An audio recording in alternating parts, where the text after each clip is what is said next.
DD India's Akshay Dongre has more information on this. Is joining us live from Delhi. Hi Akshay.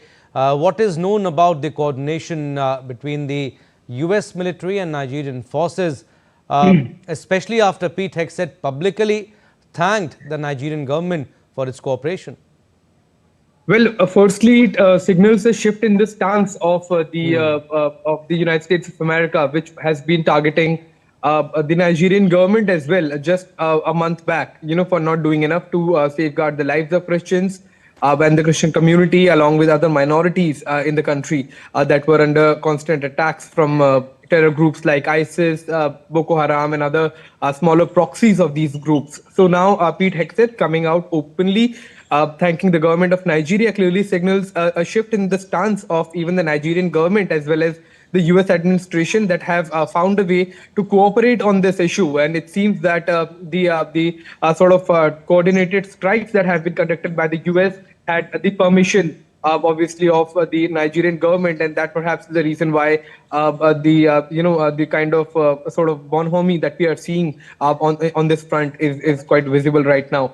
But it also has to be seen in the context of the changing political landscape of Nigeria that has been tried to avoid itself from coming in between of two communities there as far as coming out and seemingly becoming a target of these terror groups as well. But it seems that certain assurances have been given by the US military that the interest of the Nigerian government will also be safeguarded as far as the operations are concerned. And, that's why the official confirmation has also come in, perhaps to also not make the Nigerian government look bad as far as its own population is concerned, who would have, questioned the legitimacy of the government itself if US would have carried out these strikes without even the permission of the Nigerian government. Also, Akshay, from a regional perspective, what do you think? How significant is this development for counter-terror operations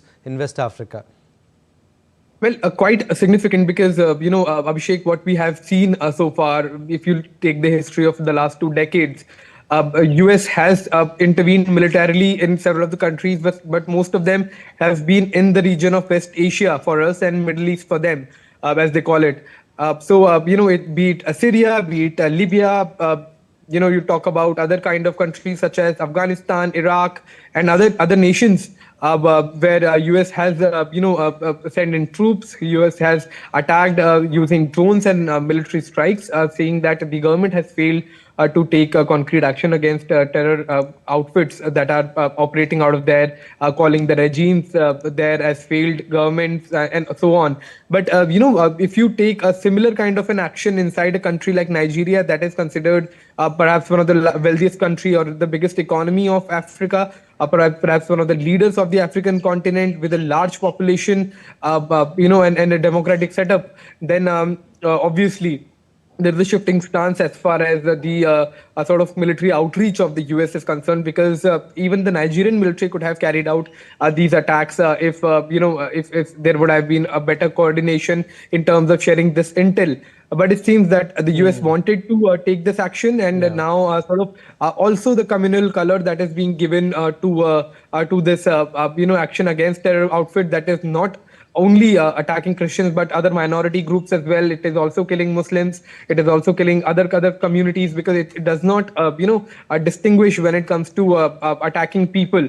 That being said, highlighting of this issue is particularly being done from the United States of side, that Christianity and the Christian lives are at stake, and that is the reason why US is intervening militarily. So that is also a shifting of stance as far as US's military policy is concerned. All right, Akshay, we'll leave it at that. Thank you for your inputs.